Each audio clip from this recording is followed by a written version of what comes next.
જોહાર દોસ્તો, હું સુકુન આદિવાસી એકતા સંગઠનથી તો ખાસ કરીને મારા આદિવાસી ભાઈને એક વાત જણાવવાનું છે. આપણે ધંધુકાની અંદર 17 તારીખના રોજ પરમિશન લીધેલી છે. તો તમામ મારા આદિવાસી ભાઈઓ ગમે તે ધંધુકાની અંદર આસપાસ ગામમાં ભાગ રાખી રહ્યા તો 17 તારીખના રોજ આપણે ધંધુકા ભેગું થવાનું છે અને સભા રાખેલી છે. અને ખાસ કરીને લોકેશનની વાત કરું તો આપણે 4 ચોકડીની પાસે અને ટાઈમની વાત કરું તો આપણે 10 વાગ્યાથી 3 વાગ્યા લગીને, બરોબર.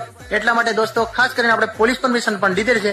એટલા માટે ગમે ગામમાંથી તમે આવો મીટિંગ ની અંદર, બાઇક લઈને આવો, ગમે એ લઈને આવો મારા ભાઈ. તો એટલા માટે આપણે કોઈ નશા વસ્તુ અને કોઈ દારૂ પીને આવતા, બરોબર. અને આપણે એટલા માટે આપણે શાંતિપૂર્વક આવવાનું છે 17 તારીખના રોજ ધંધુકા, બરોબર. એટલા માટે ખાસ કરીને મારા ભાઈ વધારેમાં વધારે વિડીયો શેર કરી દીજો. કોઈ ભાઈ આપણો આદિવાસી ભાઈ રહી નહીં જાય એટલા માટે વિડીયો ખાસ કરીને શેર કરી દીજો. બાકી જય જોહાર, જય આદિવાસી. જય જોહાર, જય આદિવાસી. હું છું નરેશ બામણી, આદિવાસી એકતા સંગઠન છે.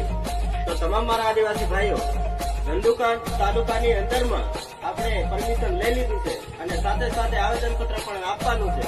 તો તમામ મારા આદિવાસી ભાઈઓ ધંધુકાની આસપાસના ગામમાં રહેવાથી હોય તો તમે આવી જજો. અને તારીખની વાત કરું તો 17 તારીખે 2026 અને લોકેશનની વાત કરું તો 4 રસ્તા ચોકડી બધાને ભેગું થઈ જવાનું છે અને આપણે એકતા બતાવવાની છે અને આપણા હાથું આપણે અગાડી પડવાનું છે અને લડાઈ કરવાની છે. જય જોહાર, જય આદિવાસી. તો જય જોહાર, જય આદિવાસી. તો હું મનોજ પરમાર હતી. તો આપણે ધંધુકાની અંદર આપણે આવેદન પત્ર આલવાનું છે અને મીટિંગ ભરવાની છે. અને આપણે લોકેશન ની વાત કરી તો આપણે જે 4 રસ્તા છે ચોકડી રાણપુર વાળે, તો અહીંયા બધાને ભેગું થવાનું છે અને અહીંયાથી આપણે કલેક્ટર સાહેબને આવેદન પત્ર આલવાનું છે.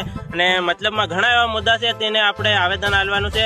અને આપણે હરેક આપણા આદિવાસી સમાજના લોકો જે ભાગ રાખતા હોય, મજૂરી કરતા હોય અને ઘણું કડિયા કામ અને હરેક આપણા આદિવાસી સમાજના લોકો અહીંયા કામ કરતા હોય તો બધાને ભેગું થવાનું છે. બાકી